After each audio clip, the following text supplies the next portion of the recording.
Nako po, eto na ang matinding sinapit nitong si alias Boydila Villanueva. Biglang pagtanggal diyan ho sa Senado. Alright, welcome back to my YouTube channel. I'm Andy's Vlog.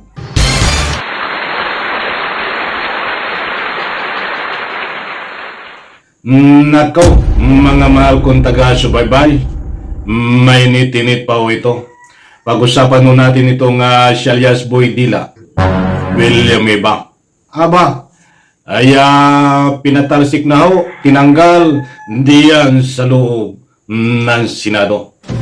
I-like muna natin ang video na ito kung nagustuhan nyo po. Please subscribe my YouTube channel. Nako, ay bago ko ibahagi sa inyo itong resibo katunayan ng pagpatalsik sa loob ng Senado dito ho kay alias Boydila, ay gusto ko munang kunin ng inyong panig.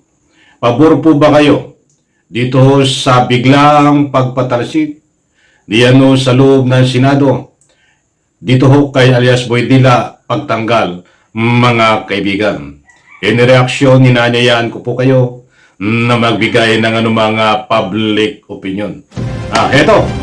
At matindi ho ito. Hindi naman lingid sa inyong kaalaman na itong si alias Boydila Villanueva ay mayroon pong kinakaharap na kaso.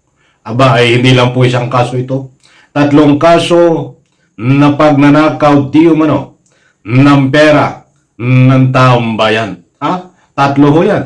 Yan ho ay no bail recommendation, walang kaukulang piyansa. Datapwat sa puntong ito and connection ay nagdesisyon na ho ang Senado na ito ho ay tanggalin, mga kaibigan. Sa bagay, hindi naman na kayo magugulat dito dahil noong panahon na ikang pidap na pulis, ito ho ay hinatulan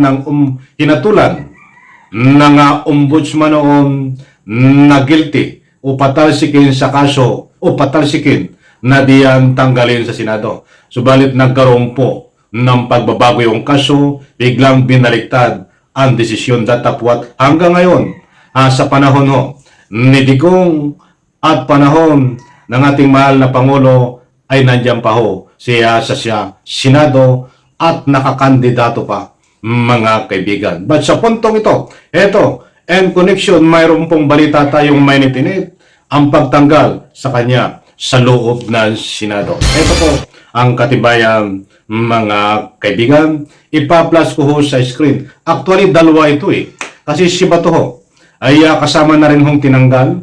At ang pag-usapan ho natin dito ay itong si alias Boydila Villanueva. Ito po, ipa-plus ko ho sa screen.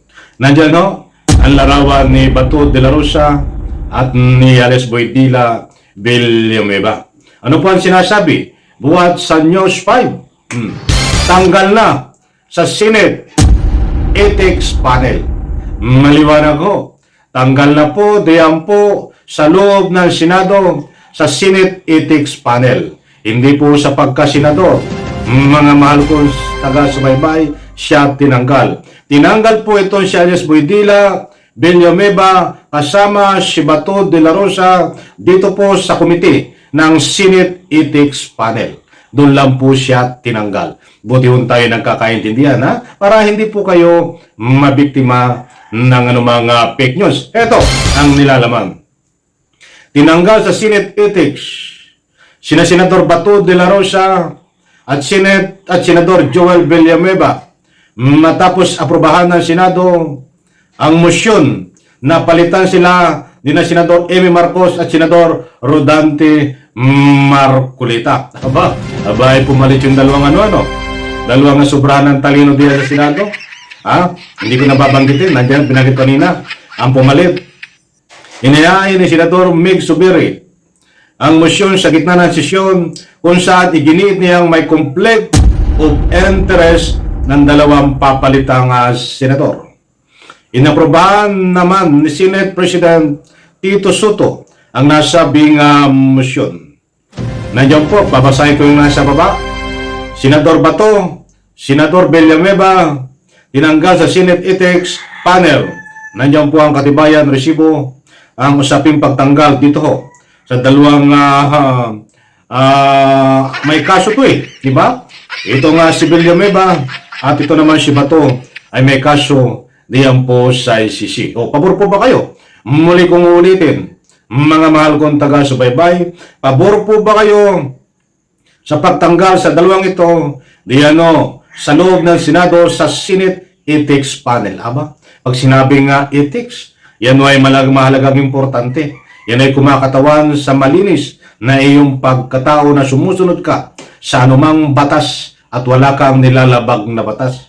Samantalang itong dalawang ito ay membro ng ethics panel, subalit sila ho ang lumalabag sa batas dahil sila ho ay may mga kaso na kinakaharap na para sa akin ay nararapat lang sila palitan diyan po sa ethics panel na committee. Nako, ay matindi.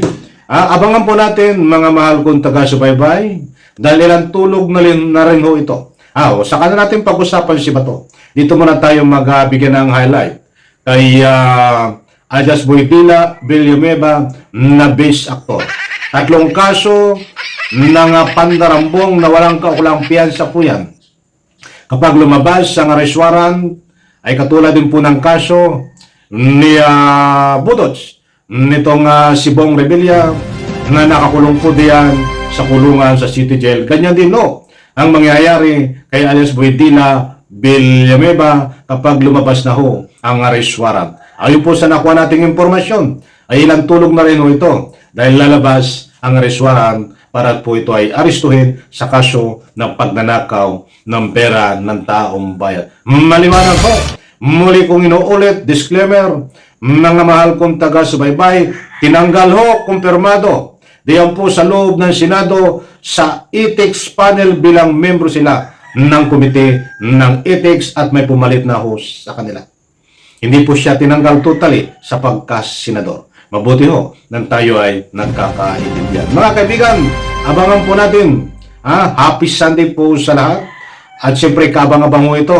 Malalaking isda ang maaresto. Abangan po natin yan sa susunod nating vlog, mga kaibigan. Dahil importanteng mahalaga na malaman nyo po ito, nakakuha po tayo ng impormasyon na mayroon na namang susunod na arestuhin na senador. Abangan po yan sa next vlog. Sa like sa video na ito. Maraming salamat po. Bye.